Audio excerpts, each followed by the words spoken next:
and welcome back, everybody, to another CIRF report. The energies here this coming week are going to be a little bit stronger, a lot of urges, a lot of pressures, and we'll talk about what those might look like. You might notice some, constricting of time, among some other things. Get in position. We're going to start surfing the cosmic waves for our collective influence report and forecast. Here is our summary slide for the influence. We're going to do this triangulation again towards the end, which I believe is the most important part of these CIRF reports. These run between 30 and 45 minutes long, and at the end we have the solution, the behaviors that are recommended to accentuate or to use or to prevent problems associated with what everyone's feeling, the main energy. And this is what we expect to be the primary influence, because we're triangulating between astrology, the I-Ching, and the collective unconscious known as the dream bot. The dream bot, the people's dreams, the collective unconscious is accelerating this idea of awakening. We've been seeing this for a week or two, and I like it, but it's going up in influence in people's dreams, so I find that fascinating. And then we also have an element of hard work, and that really is commensurate with the grand Earth trine that we're going to be seeing this week. I think that's going to be a pleasant break from the other chaos that's happening. We have some strange things that you don't normally see. For example, Uranus is going to be starting its conjunction with the North Node this week. And that gets really futuristic because you got Uranus is sort of future oriented anyway. And North Node is obviously where we're headed. So maybe a karmic future, maybe insight about karmic fate or whatever, among lots of other things. But that's starting this week. And then you've got some opportunities with Neptune and Pluto, so empowering with your dreams, not necessarily carrying out your dreams like we saw with Mars and Neptune, but still, this is very powerful. And then Mercury going direct. We also have Saturn going retrograde. God, there's a lot going on. And the I-Ching says pushing upward, which is supported by just about everything in the astrology. So the blue circle encompasses a lot of what the astrology offers. The only thing different with the dream bot is this. Well, the pushing upward is overlapped with hard work, that's for sure. But also the awakening. It matches both of these, because pushing upward isn't just pushing hard or working hard. It's also about increasing in consciousness, moving upward in that direction too. So being buoyed or being pushed up like a helium balloon in terms of mind and consciousness, and be awakening. So anyway, it's all there. It's all overlapped, but there is a pressure, unfortunately. But without the pressure, how would we advance? I don't know. But this week, pressure for forward movement. All right, let's go ahead and get started.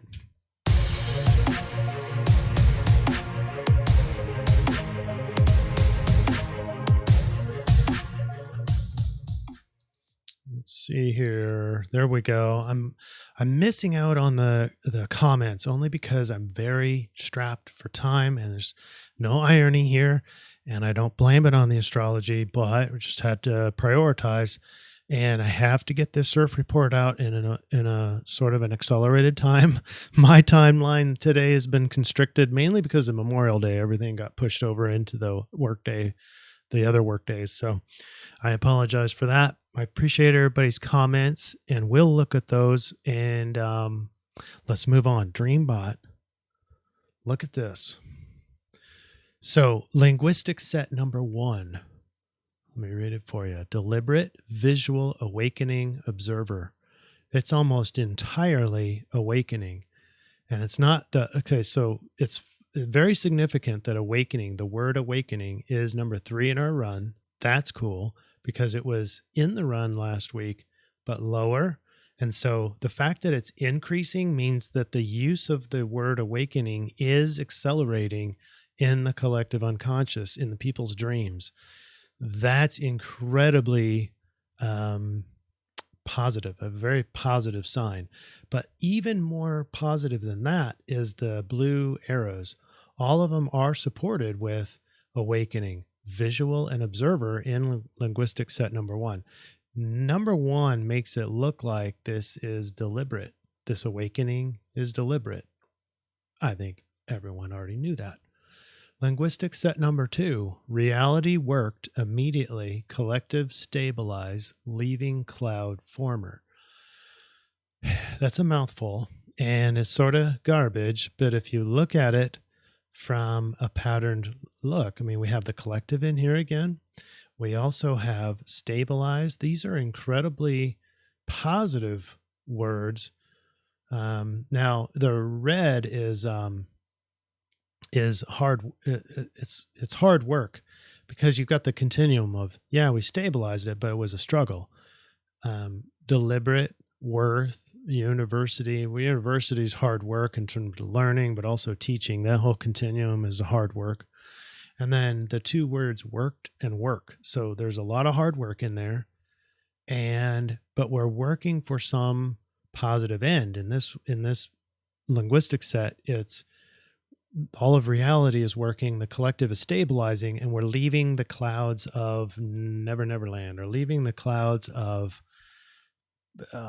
programmed unreality or fantasy, maybe Hollywood movies, or following the script. In other words, reality comes out and stabilizes. I don't know. I don't expect everyone to agree on that, but that's how I see things, and I hope it's true. Now, let's get back to the astrology. And now I have to reset this. Boom, boom. All right. So here's our overview for the month of June.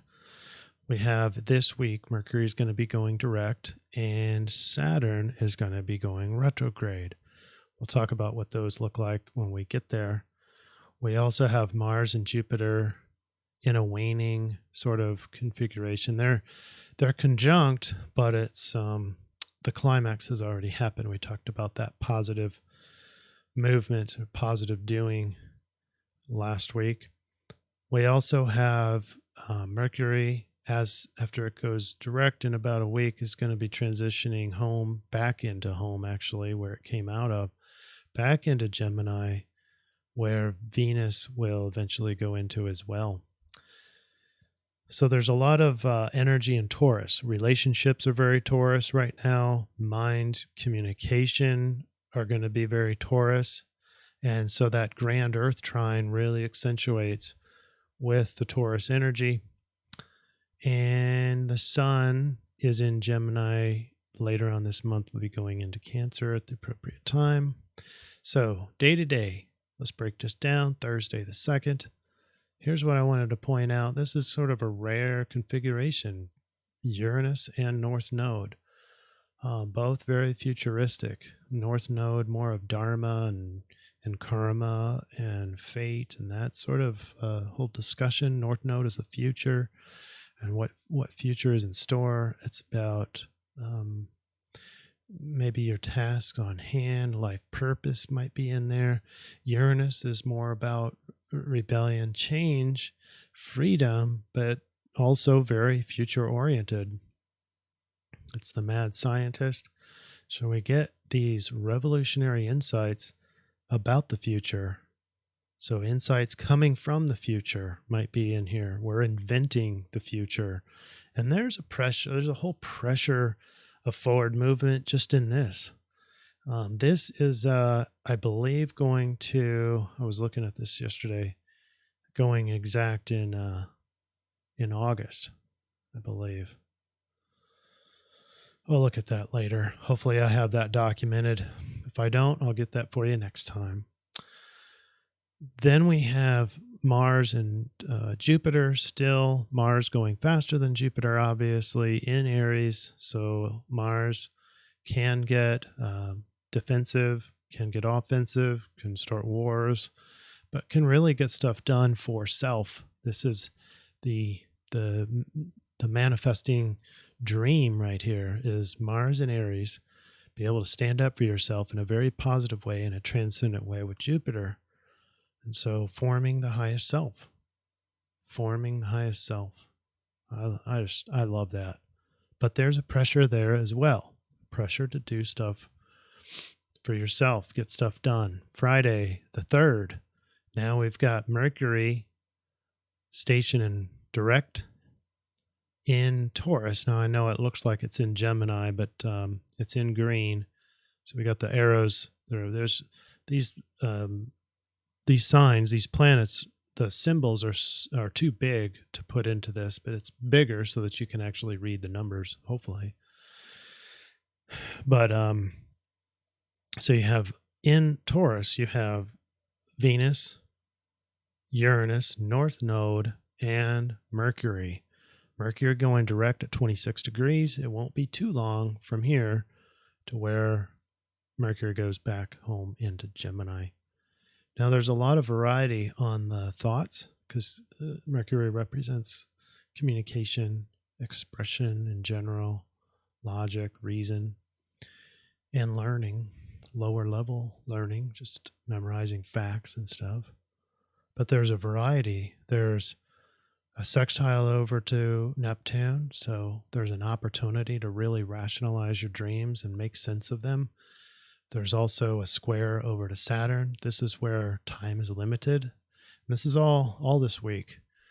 Mercury square Saturn is a restriction on something. Well, Father Time, Saturn, Aquarius, so a restriction on freedoms, or a perception. That's also Mercury, perception of stopped freedom. Aquarius, Saturn, and Aquarius.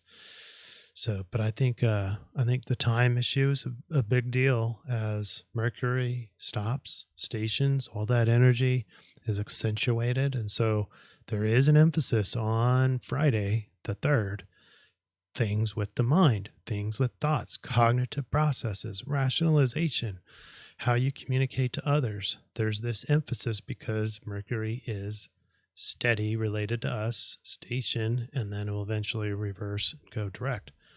And so there's a lot more time that those information packets hit us, and thereby more emphasis on those things, mental processes. And then you also have Mercury trine Pluto. So now the way you think can be changed, and it might be an easy to get into a power struggle with mind, or it might be a transformation. It might be feel like rationalization or logic is dead, and only to find out that there was wrong assumptions later. So rebirth in essence. All right, on Saturday, getting into the weekend, June 4th, now there's a lot happening. You've got a conjunction with Mercury and North Node. That's 4 degrees off. So Mercury, in its last stages of Taurus, are logical reason to be able to see the future, clear communication of future. You might be able to, in your communication, if you start noticing more of the way you talk this week, might be a little bit more futuristic, not just from Mercury and North Node, but also from Uranus and North Node that we talked about. They're within 6 degrees now. And so this energy is starting, this eccentric aha moments about the future, insights of the future, Uranus and North Node. And then you have Venus and Uranus within 8 degrees. So that conjunction is also starting. All these are separate, by the way. But Venus and Uranus starts this disruption, this material disruption in Venus. Now, I've got to tell you, just the clients this morning, every single one of them, it was a 3 for 3 this morning where this energy is already showing up. It's 8 degrees off. So we're going to see an increase in disruption in relationships as we move forward, as Venus gets closer to Uranus. Uranus representing change for relationships, change how we relate. And it's a very Taurus thing. So Venus, relationships, there's some form of bullheadedness in there. And whenever you have change introduced in bullheadedness, you've got eruptions, you've got stress, you've got irritability and anger. So expect those kinds of things. And this is another pressure for forward movement. All right. And then finally on Saturday the 4th, but this is all week, by the way, I'm just mentioning it now, is a very slow moving planet Pluto, sextile, slow moving planet Neptune. These are 5 degrees off. This one is this is a really interesting sextile that's going to be here for a really long time. And this is the other one I did a lot of research on. We're looking at 20. Did I put those dates down here? Maybe I didn't. Oh my gosh. And I forgot. I thought I would remember them all, but I've had so much going on that I've recently forgotten. So just put in your memory bank Neptune and Pluto with a sextile, which represents an opportunity to control your dreams, an opportunity to reinvent your fantasy and imagination. Creativity's in there as well, but your connection to the collective is also there. There's a power of fantasizing as well. Anyway, it's a beautiful, dreamy sort of a transformation for all of us with this energy for years. This is going to be here for years. It's not even going to go exact until, oh man, I think it was 2023. And when it goes exact, Neptune will be in Aries by then, and Pluto will be in Aquarius by then. So when it goes exact, it's going to be sextile in Aries and Aquarius. So really interesting. And then it's going to be another several years to get out of that waning sextile. So we're talking, this is very special. So you've got Uranus and North Node doesn't happen very often. Well, this doesn't happen very often either. The next time this happens, or the time preceding this, is way over 100 years. So that's really interesting. To control your dreams, lucidity is an opportunity for lucidity to go high. And this is not just in dreamland. Lucidity is where typically when you're dreaming, we talk about it, lucidity in dreams is when you know that you're dreaming as you're dreaming. That's lucidity. Some people can control their dreams. That's a high level of lucidity. Other people can be aware they're dreaming, but can't really control anything. That's a low level lucidity. Well, we can talk about this in daydreaming, in our own day-to-day interaction with others. We tend to be in fantasy land. In other words, we're daydreaming while we're listening to someone else talk. Or what they're saying is triggering us to think about something else or imagining other things. And so we lose our lucidity. We lose the fact that we're in our 5 senses, in our reality. And so wherever mind goes, body follows. We've been talking about that for a while. All right, onward. Sunday the 5th. We have another hidden one here. I'd love to be able to zoom in. Maybe I do. No, right there. So we've got Venus and I say Venus. Man, my mind is elsewhere. All right. Sun in Gemini, semi-sextile over to Uranus. So now we have this growth opportunity for personal growth, adaptability with Gemini. This is a lens where your identity or your ego is with the sun. And so there's growth with the insights that you're getting. Remember, the insights are coming from the future. So this is really, it's bringing the future to your ego right here. And it's hidden because there's all these other strong influences and weird influences, right? It's things that we don't really see very often. This is where Saturn is going to go retrograde, station retrograde in Aquarius. And so I didn't do any research on how long it's going to be here, but we can look at that next time. Basically, our restrictions are now sort of past oriented. What's happened in restrictions in the past are returning now. Maybe time is still restricted because the square over to, or it's not that time is restricted per se, it's the perception that time is restricted.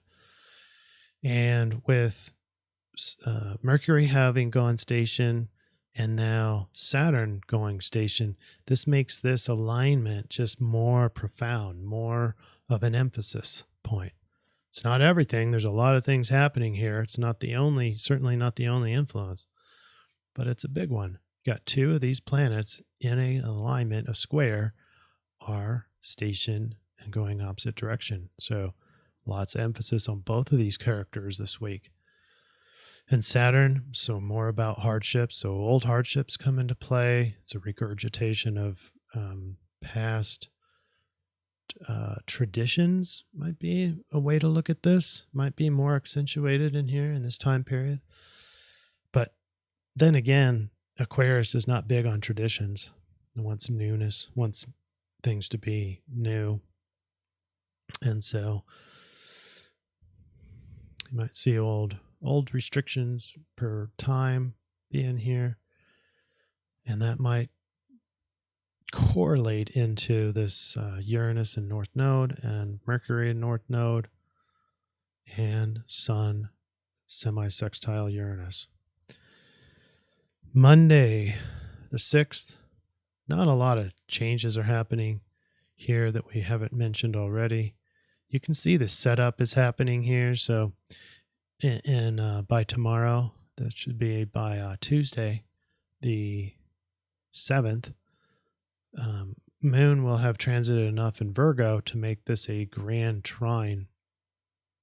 And this will be with Mercury, Pluto, they're only 2 degrees off, and then Moon.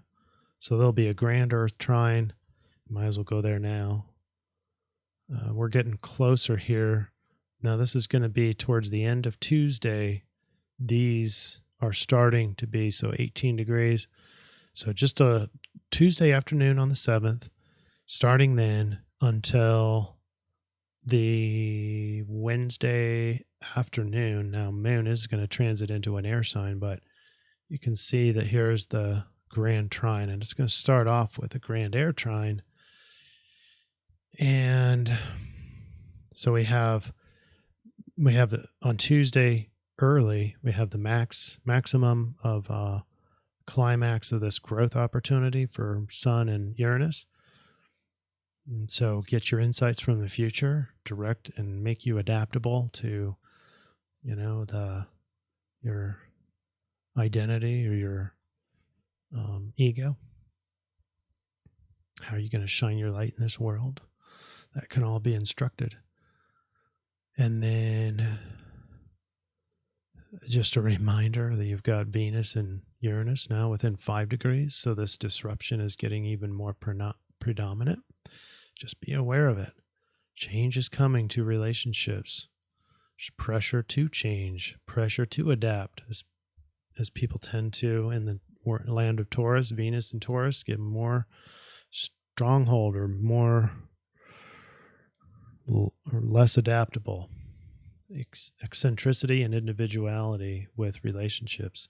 That's the other thing with Uranus, individuality, which is not a real commensurate thing with Venus.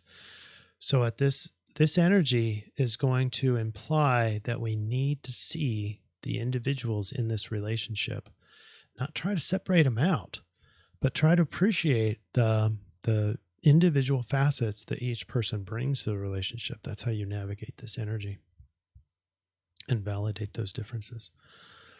Now on Wednesday, or especially before noon Central Time, you're going to have a grand Earth trine. And this is going to be heightened senses. So earthy is 5 senses: Taurus, Virgo, Capricorn, goal-oriented, hard work, everything we talked about with pushing upward, and which we will talk about with the I-Ching. But it's heavy workload, hard workers, especially for Taurus. And this heightens your senses for thoughts, emotions, and need to control, or your inner power, and very subconscious. There's not a lot of manifested ways to be aware of this. You're just going to have to, in the subconscious terrain, you're going to have to see Pluto as a manifested part of that. In other words, see the outcomes, see your attempts, your urges, those kinds of things, in order to see what Pluto is doing for you. All right, let's move on to the I-Ching. Pushing upward. This is 46 with two change lines on 5 and 6. Natural advancement is represented by growth in springtime. The emphasis is on upward motion, a movement from obscurity to influence. The growth is supported by adaptability and absence of obstacles. This reading suggests a period of promotion and prosperity for you. Remember that I didn't talk about is Venus in Taurus. It's a very worthy alignment. It's the attention is more on the worth of things, worth of your relationship, your finances, how much money you have, material wealth. All those things are in Venus and Taurus together. So this really makes sense that this pushing upward includes promotion and prosperity. It's the desire for it. All right. The desire for it goes up. Now the line 5 says, when a level of success is achieved, but further goals lie ahead, keep your wits about you.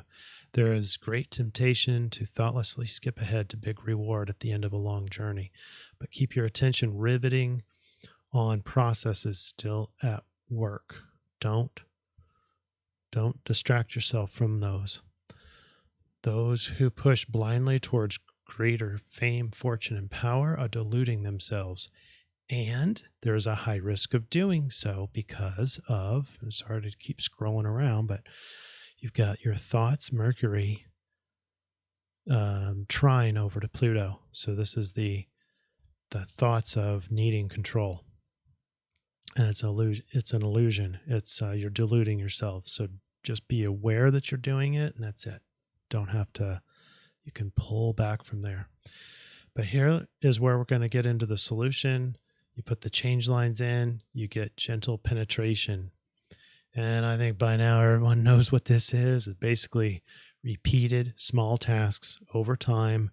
It's kind of like the water over thousands of years starts to degrade the earth or the rock underneath it and starts creating grooves in there. That's the concept here. Repeating small efforts over and over and over again give you a clear ability to proceed in this time period. Quiet, relaxed effectiveness in action. When using a force that is soft but persistent, careful aim is necessary. So we need a common goal, and you need to have a clear goal. That's what I meant. Clearly defined goals and stick to it, and just repeat over and over and over again. Maintaining a strong vision, following a steady course of least resistance will bring good fortune. So, based on pushing upward, the biggest energy in there is Mercury going direct this week. And so we plotted this one in our chart. It's hexagram 8 in the Rave Mandala, and we get Taurus again. Taurus is in a lot of our sidereal solutions for the last 3 weeks, the 3rd week in a row. So let's talk about 8. It's holding together. And to be of service, this is a curious one for me because you have Mars in Aries, which makes things a little bit more potentially selfish-ish. We're just more concerned about getting stuff done for ourselves. But line 2 in the rave says, your mind would be best to think of the highest good, to serve selflessly, the potential to be an example through unselfish expression. And expression is what Mercury is as well. It's not just communication and thoughts, it's also expression. And so thinking in terms of being an example would be better than just relying on your Mars and Aries. Okay. Now, the Earth is in detriment where reward is prerequisite of service, the willingness to be an example for a price. That's on the downside. That's on the detriment side. And so don't make this a risk for you.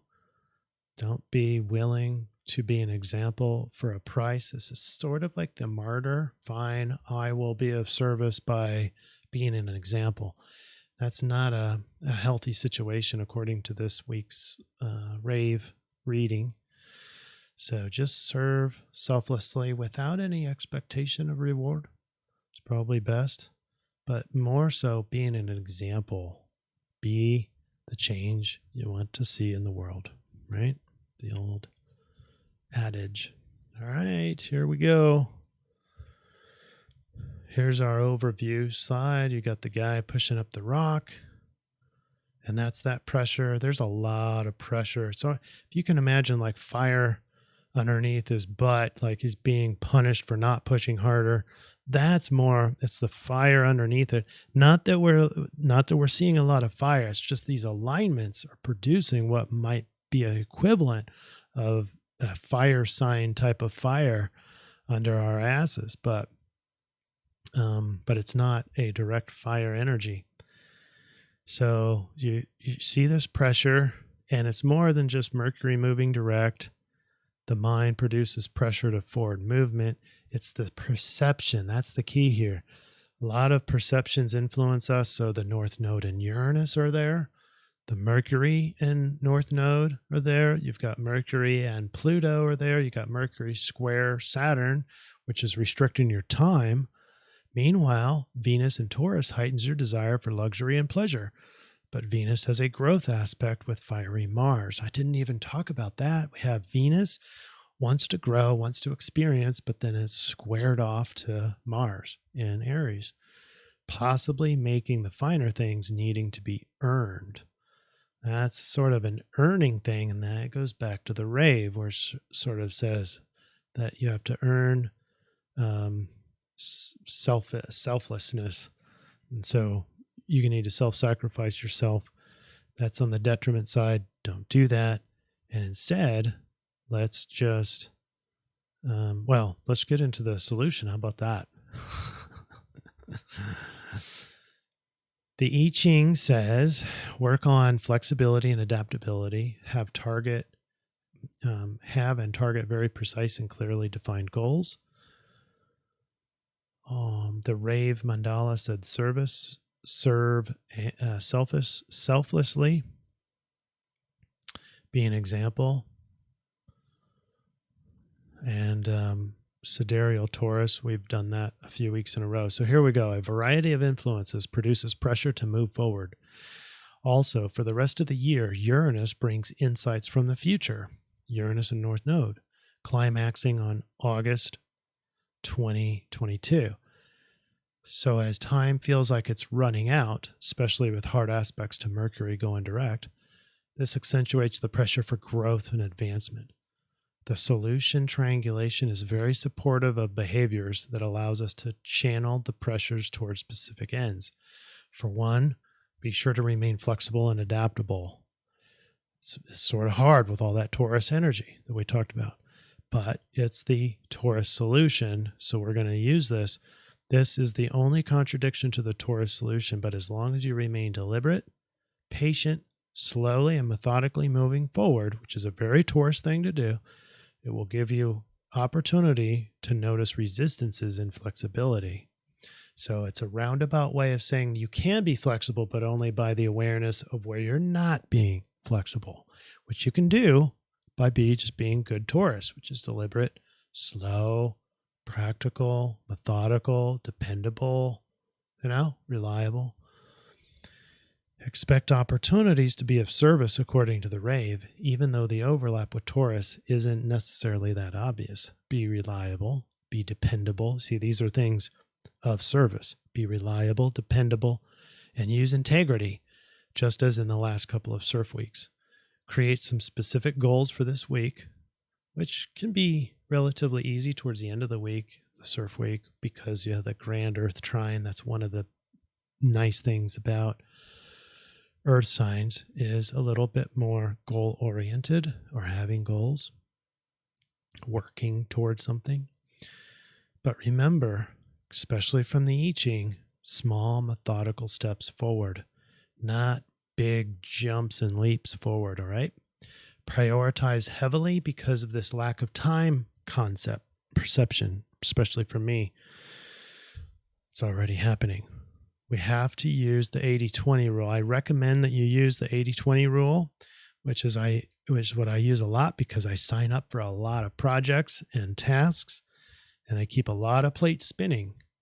And so I have to use this 80-20 rule, which basically says you have your list of things to do. Go ahead and prioritize those in accordance with time and the importance. If someone's going to have a safety issue or someone's going to die, that's a really high importance. In other words, the severity of the consequence if it doesn't pan out. If you don't do this thing, does somebody die? Right? So, and then time is it due today? Well, that's really high on time. So if it's high on severity and high on, or really low on time, in other words, it has to be done soon, then that's a really high priority. Anyway, prioritize those. And then the 80-20 rule says if you just do the top 20%, you will get a 80% return. It's the equivalent of doing 80% of your to-do list. And that's because not every task is of the same size. When you prioritize, you're basically getting the biggest bang for the buck at the top. And so that top 20% represents almost physically, metaphorically, 80% of the whole list, even though it's only 20% of the list. So if you've got 20 items on your to-do list, you've prioritized them, you would literally only do 4 of the top items to get 80% of your list done. I know it sounds weird, but I explained that each one of those tasks is not the same theoretical size or size of importance. The item that I'm going to be focused on, you guys are welcome to use this or not, is that I have ample time to finish my most important goals. So I'm going to clearly delineate what those goals are and make sure that most of my behaviors are small iterative processes towards those goals. And I'm not going to make those goals so big this week that it's going to be a lot of hard work. I'm going to go, now I'm going to work hard, but I'm going to work smarter this week. Small tasks, small goals, and but continuously moving forward and finishing those in time using a lot of patience. All right, what questions do you have? Put your comments down below. And if there's any mistakes I made, we'll gladly hear any comments that you might have in terms of helping me out. Other than that, I hope everyone has a really great week. Don't forget, you're going to feel a little bit rushed this week, I would imagine, especially for us air signs. And just be a lot more Taurus. We've had a couple weeks to practice it. I know that you non-Taurus people probably getting tired of being Taurus. But it's really important, I think, this week to take the best of what Taurus offers in here. It just happens to be a lot of planets in tropical Taurus, and our solution happens to be in that overlap, that small little overlap that Taurus has with sidereal and tropical. See, so you've got Taurus right here, and then you've got sidereal Taurus right here, and the overlap is hexagram 8, basically in the rave, and we're right in that little overlap. So it's nice that you've got that rare occasion where the tropical influence is also, you can use the sidereal solution as the same sign. So go ahead and enjoy that. And see you again next week, everybody. Thanks, everybody. Bye now.